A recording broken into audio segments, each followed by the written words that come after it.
This is the second day of our quest to create a viral video marketing series with a message so powerful it can solve a global crisis. Today, we're going to be examining our underlying motivations for wanting to create a viral video marketing series and why that motivation matters to your viewers. Learning new things often comes with a lot of frustration and failure. Carefully crafted plans don't survive the battlefield. Discouragement rears its head and tells you it's time to quit. Without a strong why, one that's so big it makes you cry when you think about the impact it can have, you're likely to listen to discouragement and accept defeat. You're less likely to put in the time and effort it takes to succeed. You might quit 5 minutes before the miracle arrives. That's why I want you to have a solid picture in mind of why success in this challenge matters to you and what possibilities exist for you if you do. I'm Brandy M. Miller, your challenge organizer, and welcome to Creating with Love, where we work to share videos that instill love, hope, and joy into every human heart. If you are new to this challenge, stop the video right now. Go back and watch day 1. On day 1, I outlined what this challenge covers so you can follow along and create your own. I also prepared you to take the lead in your comments section so you don't sabotage your success before you get started. If you haven't watched it yet, now's a great time to pause the video and go do that. Then come back. As promised in the last video, I'm revealing the global crisis I've chosen to tackle, the global mental health crisis. Now, as I warned you last video, if that's the global crisis you also want to tackle, don't worry.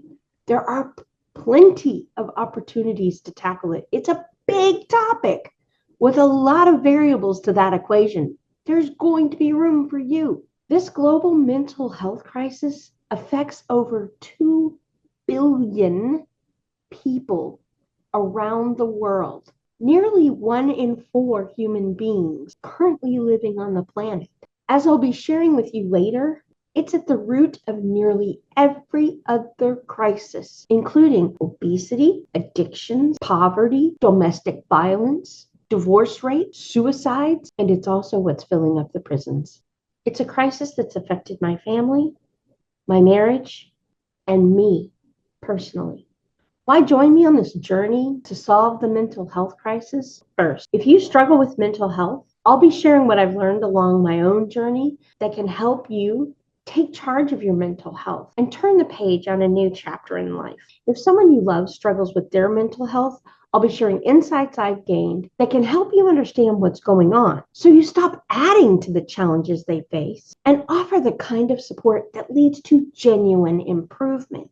If you're tackling your own global crisis in this challenge, my process can guide you in how to craft your message so you can reach those who need you most. If you're simply curious about what drives and motivates human behavior, you'll uncover lessons I've learned about the impact of human connection, relationships, and unconditional love on our mental health. There are so many myths and misconceptions about mental health that make it hard for those who don't understand what's really driving it to help those who struggle with it. It also makes it harder for those who are struggling with their mental health to know where to turn, understand what's happening to them, and to discuss the things they're going through without feeling judged or looked down upon for being where they are. And until we get past the myths and unpack the truth about the root causes of this global crisis, we're not going to be able to solve it. We'll continue treating the symptoms instead of addressing the actual disease. What inspired me to choose this crisis? At 23,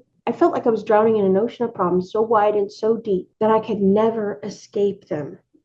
Death was the only way out. All hope fled, and I found myself in an emotional pit so dark that I couldn't see any light at all or any reason to continue. I couldn't think of anyone I could trust with my 3-year-old son, including my husband. I'd lost count of the number of times he'd told me he was going to kill himself and told me I was the only reason he kept living. Without me around to stop him, I didn't think he'd live long. The next logical thought was, I should take my son with me. The horror of the fact that I just thought about taking my own son's life drove me to think about how I wanted the story of my life to end. I made the decision right then that no matter how long or what it took, I wouldn't quit fighting until I found a way to make my son's life better than my own. 4 years later, though, I stood in my bedroom listening to my 7-year-old son telling me not only that he was going to kill himself, but exactly how he was going to do it. And he had a backup plan in case the first plan didn't work. My efforts to make his life better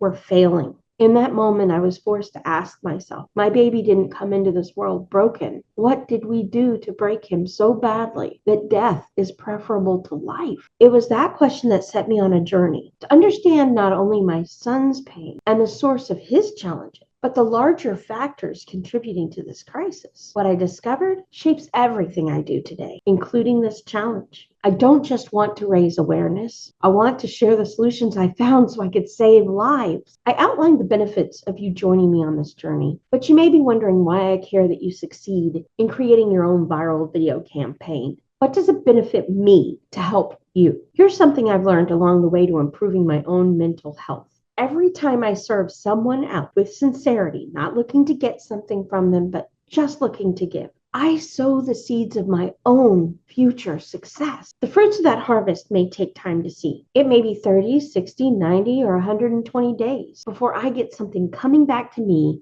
from what I've done for you. Sowing into you may be more like a fruit tree, and it takes me years before I get a real return on my investment. And that return may not even come from you. It may not come back to me in the same form I gave it to you. It may come from someone who sees what I do and wants to be part of it. The fruit that comes may take a completely unexpected form.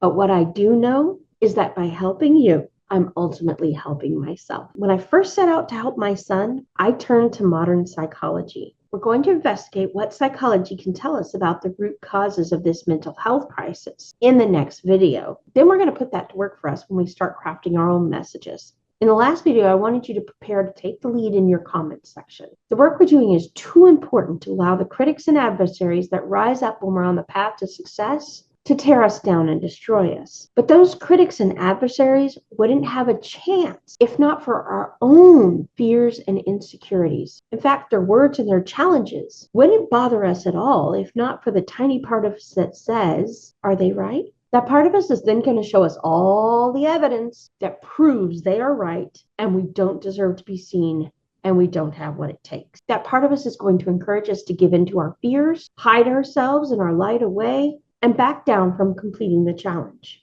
We can't let our fears and insecurities steal the show. We've got to push back and choose to move forward anyway. The best way to handle our fears is to focus our minds on the people we're going to be serving, not on our own fears and insecurities. Their lives, those we serve, are on the line. They need us to show up and do what only we can do for them. According to Project Hope, a leading global health and humanitarian organization that's been trying to solve the mental health crisis for 65 years, mental health illnesses affect 1 in 4 people directly, or roughly 2 billion people, cost the global economy over $1 trillion in lost productivity, claims nearly 1 million lives a year, or 1 person every 40 seconds. The hardest hit groups, young people ages 15 to 29. It's the 4th leading cause of death for that age group. If we don't save these young people, who will?